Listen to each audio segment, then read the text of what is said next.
स्वागत है आप सभी का गायत्री पीजी कॉलेज सांचौर की ऑनलाइन क्लासेस में।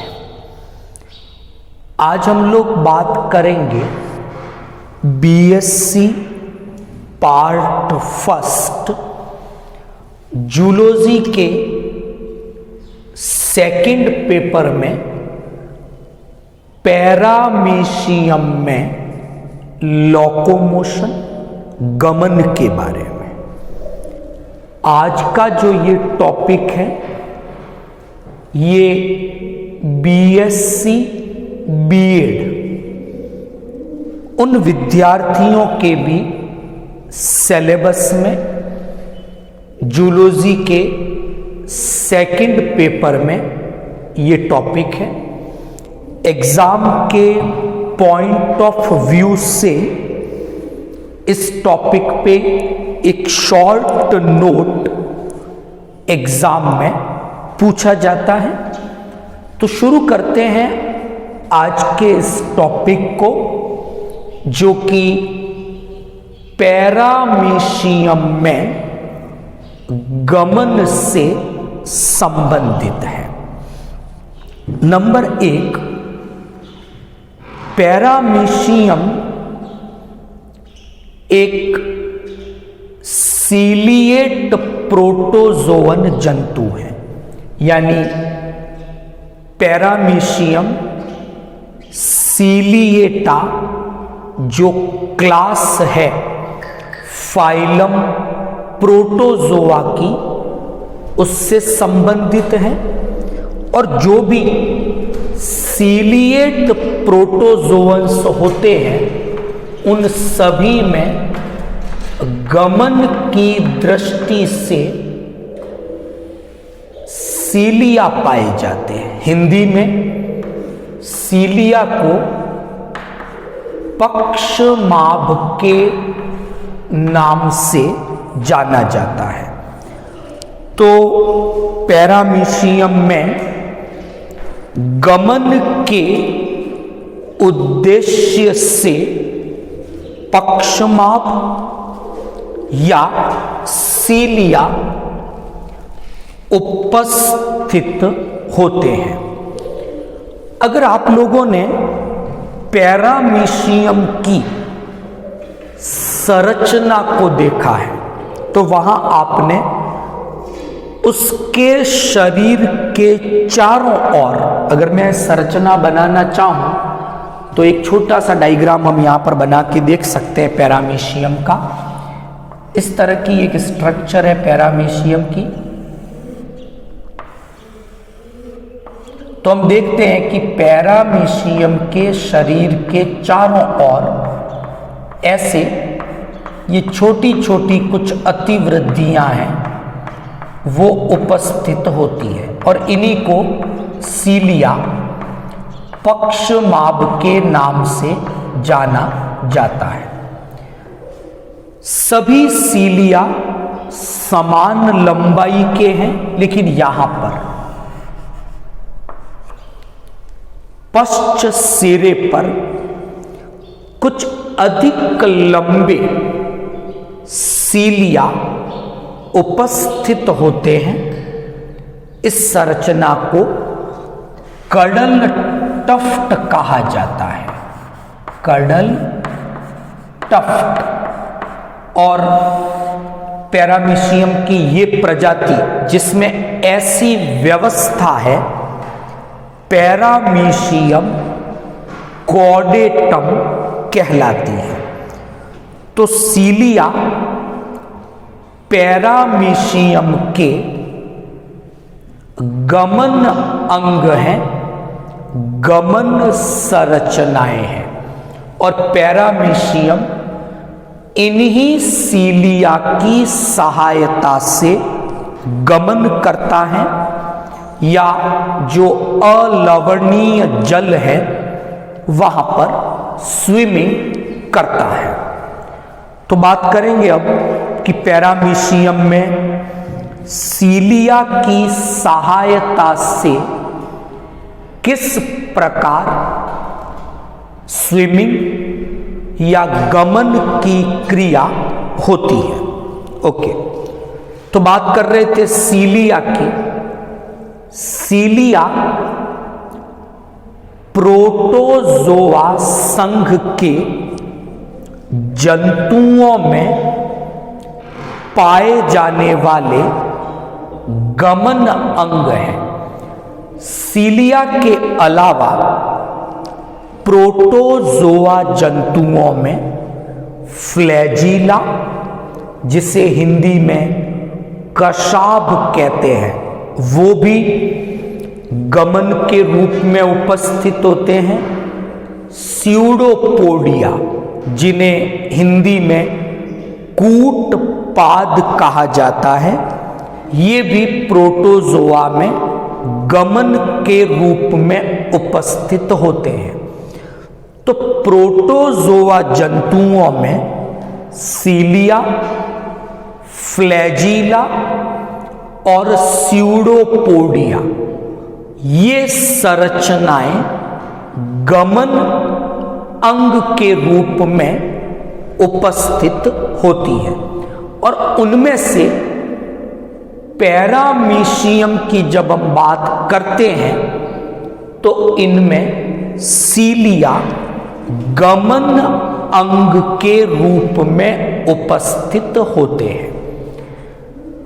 अगर हम संरचना देखें सीलिया की तो क्या देखोगे आप कि पैरामीशियम की संरचना में, जहां पर ये चौक मैं अभी लगा रहा हूं, ये पेलिकल है, हिंदी में तनु त्वक के नाम से जाना जाता है।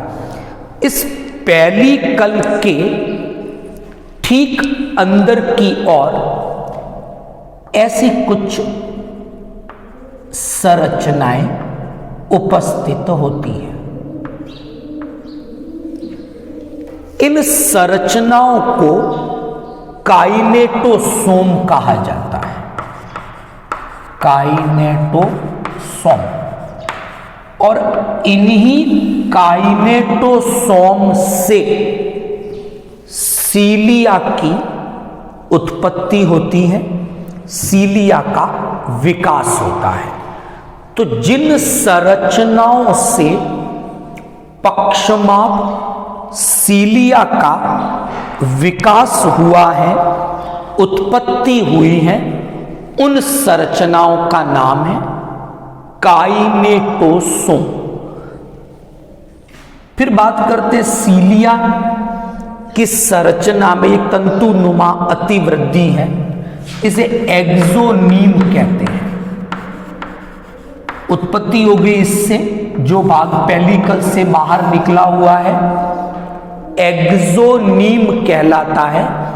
और यहां पर बेसिकली आपके माइक्रोट्यूब्यूल्स उपस्थित है। तो सीलिया माइक्रोट्यूब्यूल से निर्मित संरचना है। और यहां पर माइक्रोट्यूब्यूल की जो व्यवस्था है 9+2, केंद्र में 2 माइक्रोट्यूब्यूल है, परिधि की ओर 9 माइक्रोट्यूब्यूल। इस प्रकार से 9+2 ये माइक्रोट्यूब्यूल की व्यवस्था इस एक्सोनीम में होती है। तो ये एक सीलिया की संरचना की मैंने बात की। अब सीलिया की सहायता से पैरामीशियम दोनों प्रकार की स्विमिंग, फॉरवर्ड डायरेक्शन में और बैकवर्ड डायरेक्शन में, यानी आगे की ओर एंटीरियर टू पोस्टीरियर भी तैर सकता है और पोस्टीरियर टू एंटीरियर।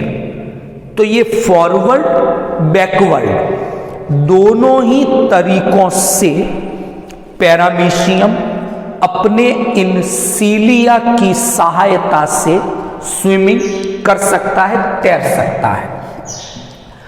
तैरते समय हम क्या देखते हैं, सीलिया में 2 प्रकार के स्ट्रोक होते हैं।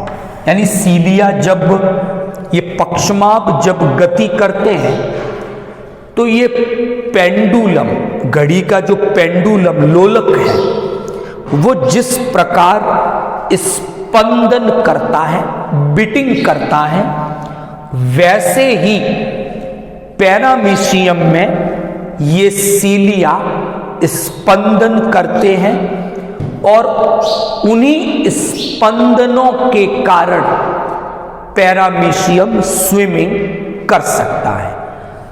तो उस समय हम देखते हैं दो प्रकार के stroke, affective stroke, recovery stroke क्या है, इन पे बात करेंगे। तो पहले बात करेंगे अफेक्टिव स्ट्रोक की, फिर बात करेंगे रिकवरी स्ट्रोक की। तो पहले समझते हैं अफेक्टिव स्ट्रोक का मतलब क्या है, कि इस स्ट्रोक के समय जो ये सीलिया है, मैंने यहां सीलिया की पोजीशन बताई है, पोजीशन नंबर 1 के इस स्ट्रोक के समय सीलिया की पोजीशन कैसे बदली, कि पोजीशन 1 से फिर ये 2 पे, फिर 3 पे, फिर 4 पे और 5 पे आ गए। यानी यहां से ये सीलिया बीटिंग करके ऐसे आया, तो इस स्ट्रोक को हमने कहा affective stroke against the water, कि जल धारा की विपरीत दिशा में, यानी जल धारा जिस दिशा में है उसके ठीक अपोजिट डायरेक्शन में ये सीलिया मूवमेंट करता है, बीटिंग करता है। इसी को प्रभावी स्ट्रोक, अफेक्टिव स्ट्रोक के नाम से जाना जाता है। तो ये सीलिया नंबर 1 पे था, बीटिंग करता हुआ 2, 3, 4 और ऐसे आ गया। तो ऐसे था, ऐसे पहुंच गया पेंडुलम के समान, और ये जल धारा के अगेंस्ट गया है, विरुद्ध गया है, इसे अफेक्टिव स्ट्रोक कहा जाता है। दूसरा, सीलिया के स्पंदन के समय रिकवरी स्ट्रोक होगा। रिकवरी स्ट्रोक का मतलब जो सीलिया अफेक्टिव स्ट्रोक में है वो स्पंदन करता हुआ अपनी ओरिजिनल पोजीशन में आ जाए। ओरिजिनल पोजीशन क्या थी, ये वाली। तो वो स्पंदन करता हुआ अपनी मूल स्थिति में आ जाए, यानी वापस अफेक्टिव स्ट्रोक के लिए तैयार हो जाए। इसे रिकवरी स्ट्रोक के नाम से जाना जाता है। तो जब भी पैरामीशियम में सीलिया की सहायता से स्विमिंग या गमन की क्रिया होती है, तो उस समय सीलिया अफेक्टिव स्ट्रोक और रिकवरी स्ट्रोक, ऐसे बार बार ये स्पंदन चलता रहता है और स्विमिंग की क्रिया होती है। पैरामीशियम में सीलिया की सहायता से जो ये गमन होता है, तो वहां 2 विशेष प्रकार की रिदम दिखाई देती है, लय दिखाई देती है, कि ये जो सीलियरी मूवमेंट है, पक्षमाभ की सहायता से जो स्विमिंग हो रही है वो लयबद्ध है। तो हमें 2 प्रकार के रिदम दिखते हैं। एक को तो हमने नाम दिया है सिनक्रोनल रिदम, पहला हो गया। दूसरे को हमने नाम दिया है मेटाक्रोनल रिदम। तो ये जो पक्षमाभी गमन है या जो ये स्विमिंग है, ये लयबद्ध रूप से होती है, और इसमें एक तो आपको सिनक्रोनल रिदम दिखता है, एक आपको मेटाक्रोनल रिदम दिखता है। तो कई बार यूनिवर्सिटी के एग्जाम में 1 मार्क्स में 1 नंबर के क्वेश्चन में पूछा जाता है सिनक्रोनल रिदम क्या है, मेटाक्रोनल रिदम क्या है, तो समझने की कोशिश करते हैं। सिनक्रोनल का मतलब है कि अनुप्रस्थ पंक्ति के, कि सीलिया तो सभी जगह है, अनुदैर्ध्य रूप से भी है, अनुप्रस्थ रूप से भी है। इसका क्या मतलब है कि जो अनुप्रस्थ सीलिया है, ट्रांसवर्स रो के सीलिया है, यानी अनुप्रस्थ पंक्ति में जो भी सीलिया है वो एक साथ स्पंदन करते हैं, इसे सिनक्रोनल रिदम के नाम से। यानी अनुप्रस्थ पंक्ति के सीलिया में एक साथ स्पंदन होगा, इसे सिनक्रोनल रिदम कहा जाएगा। मेटाक्रोनल का मतलब है कि जो अनुदैर्ध्य पंक्ति है, लॉन्जिट्यूडिनल है, ये तो थे ट्रांसफर, ये लॉन्जिट्यूडिनल, वो सीलिया क्या करेंगे कि मान लो ये अनुदैर्ध्य पंक्ति में ये 5 सीलिया है, पहले ये स्पंदन करेगा, उसके बाद ये करेगा, एक के बाद एक, इस तरह से। तो 1 बाय 1 अगर स्पंदन हो सीलिया का तो वो मेटाक्रोनल है, और ऐसा आपको लॉन्जिट्यूडिनल रो, अनुदैर्ध्य पंक्ति के सीलिया में दिखेगा। अगर ये सीलिया एक साथ ऐसे स्पंदन करे सिनक्रोनल, ऐसा आपको अनुप्रस्थ पंक्ति के सीलिया में दिखाई देगा।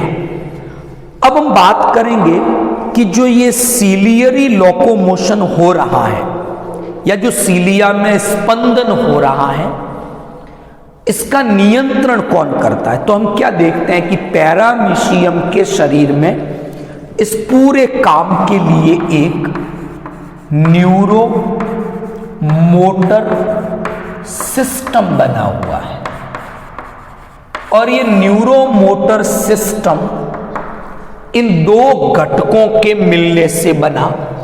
एक तो हम क्या देखते हैं कि जो काइनेटोसोम थे ये सब आपस में ऐसे कनेक्टेड है, इन्होंने मिलकर पैरामीशियम में पेलिकल के नीचे इंफ्रासीलियरी एक सिस्टम बनाया हुआ है। सीलिया के नीचे इसलिए इंफ्रा, तो ठीक पेलिकल के नीचे आपको दिखेगा एक इंफ्रासीलियरी सिस्टम है। दूसरा, यहीं पर एक संरचना है जिसका नाम है मोटोरियम, इस काइनेटोसोम के पास में।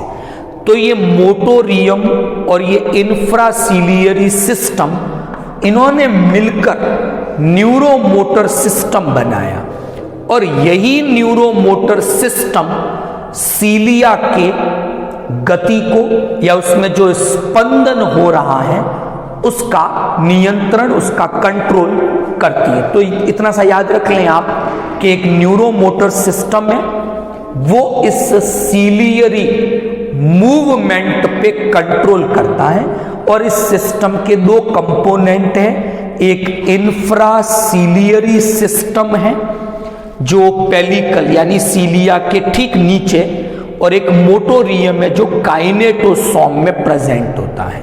तो ये दोनों घटक मिलकर ये सिस्टम बनाते हैं। ये सिस्टम इस पूरे लोकोमोशन को कंट्रोल करता है। तो ये जानकारी आपको समझ में आई कि पैरामीशियम में लोकोमोशन किस प्रकार से सीलिया की सहायता से होता है। आई होप आज का जो टॉपिक था लोकोमोशन इन पैरामीशियम, पैरामीशियम में गमन, आपको समझ में आया होगा। वीडियो को लाइक और शेयर करें। आपकी कोई प्रॉब्लम है, कोई क्वेश्चन है, आप कमेंट बॉक्स में कमेंट कर सकते हैं। Thank you all of you.